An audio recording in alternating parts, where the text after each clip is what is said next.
मधुबनी में बनेगा अत्याधुनिक और आत्मनिर्भर गौशाला।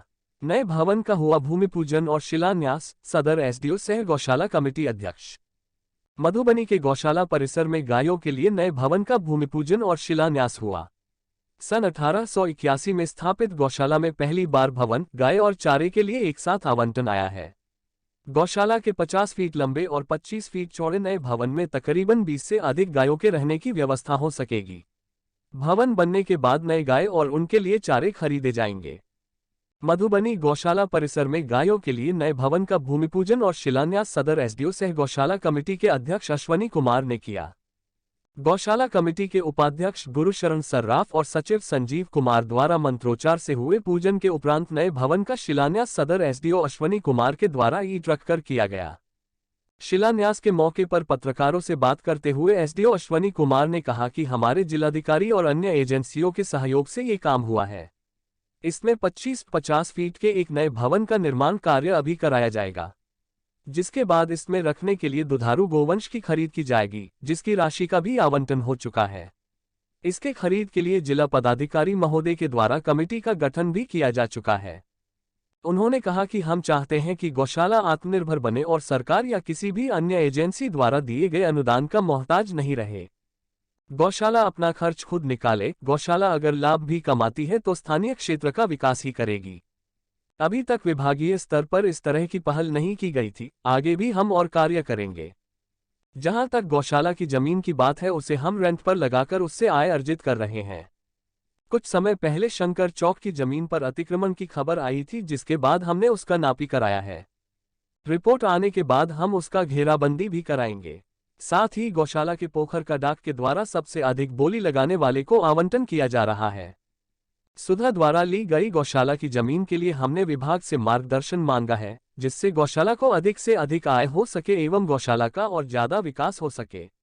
उन्होंने मीडिया के द्वारा आम जनता से अपील किया कि गौशाला सभ्यता, संस्कृति और सनातन धर्म का प्रतीक है। इसके विकास के लिए आप सभी आगे आएं, अपना सुझाव दें। कहीं भी अतिक्रमण होने पर अविलंब प्रशासन को या कमेटी को बताएं, हम त्वरित कार्यवाही करेंगे। मौके पर गौशाला कमेटी के सचिव संजीव कुमार ने बताया कि गौशाला के 50 फीट लंबे और 25 फीट चौड़े कुल 1250 स्क्वायर फीट नए भवन में तकरीबन 20 से अधिक गायों की व्यवस्था हो सकेगी। भवन बनने के बाद नए गाय और उनके लिए चारे खरीदे जाएंगे। नए भवन के लिए तकरीबन 14 लाख रुपए नए गायों के लिए और उनके चारे के लिए 1 लाख का अनुदान अभी मिला है। भविष्य में हम इसे एक आदर्श और अत्याधुनिक गौशाला बनाने के दिशा में जो भी कार्य हो सकेगा वो करेंगे। गौशाला परिसर में आज वृक्षारोपण भी किया गया। मौके पर उपाध्यक्ष गुरुशरण सर्राफ, सचिव संजीव कुमार, कोषाध्यक्ष मदन खंडेवाल, मोहम्मद इस्मतुल्लाह उर्फ गुलाब, प्रो शून्य प्रेम बैरोलिया, नंद कुमार बुबना, सोहन सर्राफ, श्याम यादव, विमल खंडेवाल, संदीप कुमार, अजय धारी सिंह, प्रेम शंकर झा, आमोद कुमार झा, कार्यपालक अभियंता, सहायक कार्यपालक अभियंता सहित अनेक पूर्णकालिक सदस्य और आम लोगों ने वृक्षारोपण किया। पिछले कुछ साल से यहाँ काफ़ी अनियमितताएं थी, लेकिन इधर अभी इसके जीर्णोद्धार का काम जोर शोर से शुरू हुआ है। आज एक नए शेड के लिए भी यहाँ भूमि पूजन वगैरह हुआ है।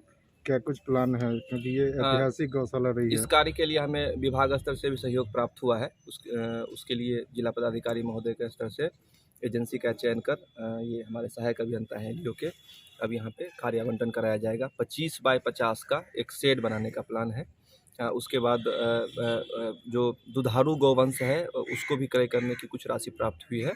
उसके लिए कमेटी बनी हुई है, जिला पदाधिकारी महोदय के द्वारा ही बना दिया गया है। तो जैसे ही शेड तैयार होगा उसके बाद हम लोग गौवंश का भी क्रय करेंगे। सरकार का भी लक्ष्य है और हमारा भी लक्ष्य है कि जो हमारा गौशाला है वो एक ऑटो पायलट मोड में चले। सरकार से हमें कम से कम राशि लेने की आवश्यकता हो और गोवंश के विकास के साथ साथ गौशाला कुछ लाभ भी अर्जित करने में सक्षम हो, ताकि इस क्षेत्र का गौशाला के माध्यम से एक सामाजिक आर्थिक विकास हो सके। तो उसी लक्ष्य के लिए आज एक फाउंडेशन कर सकते हैं हम लोगों ने मिलके, हमारे उपाध्यक्ष जी हैं, सचिव जी हैं, सबको वो शुरू करवा रहे हैं। तो आज एक नया मतलब अभी तक वैसा पहल नहीं हुआ था विभाग स्तर से, तो विभाग स्तर के जो किया गया उसी को हम लोग यहाँ पे ग्राउंड स्तर पे कार्यान्वित कर रहे हैं। सर, ये गौशाला के पास यहाँ काफ़ी ज़मीन भी है जो शहर में या पूरे अनुमंडल में, लेकिन बताया जा रहा है कि बहुत सा ज़मीन या तो बेकार पड़ा हुआ है या कुछ अतिक्रमित भी है। हाँ, ऐसी सूचना जब भी हम लोगों को प्राप्त होती है तो हम लोग तुरंत त्वरित कार्रवाई करते हैं। अभी 1 सप्ताह पहले आप लोगों ने देखा होगा कि शंकर चौक पे जो गौशाला की एक ज़मीन है, हालाँकि उसको थोड़ा विवाद का रूप दिया गया है, लेकिन हमने उसे अपने अंचल प्रशासन के द्वारा नापी करवाया है। नापी रिपोर्ट आते ही हम लोग उसको फेंसिंग करवा के उसको भी अपने कब्जे में लेंगे। उसके बाद जो हमारा पोखरा है गौशाला का, उससे भी हम लोग शुद्ध आय अर्जित करते हैं। पोखरा की एक ओपन बिडिंग होती है और उसके माध्यम से जो राशि प्राप्त होती है उसको हम लोग गौशाला के संवर्धन में उसका प्रयोग करते हैं। गौशाला की ज़मीन पे जो सुधा का वो चल रहा है, हालांकि वो काफ़ी कम कीमत पे लगा है, लेकिन उस विभाग स्तर से हम लोग मार्गदर्शन मांगे हैं। अगर वहाँ से मार्गदर्शन प्राप्त होता है तो हम लोग नए तरीके से रेट रिवाइज करवा के उनसे रिक्वेस्ट करेंगे कि आप सरकारी ज़मीन का प्रयोग कर रहे हैं तो आप हमें उस हिसाब से शुल्क दें, ताकि उस राशि को हम लोग गौशाला के विकास में प्रयोग कर सकें। और आप लोगों के माध्यम से भी रिक्वेस्ट करते हैं, गौशाला एक हमारी भारतीय सभ्यता, संस्कृति और एक सनातन धर्म है, उसका एक मतलब प्रतीक है। तो इसके विकास के लिए जितना भी प्रकार की सलाह या कोई सुझाव अगर आपको हो तो आप हमें दें। जितनी भी गौशाला की ज़मीन है अगर किया जा रहा है, आप हमें बताएं, हमारे उपाध्यक्ष महोदय को बताएं, सचिव जी को बताएं, चाहे किसी अंचल प्रशासन को बताएं, हम लोग अविलंब कार्रवाई करेंगे।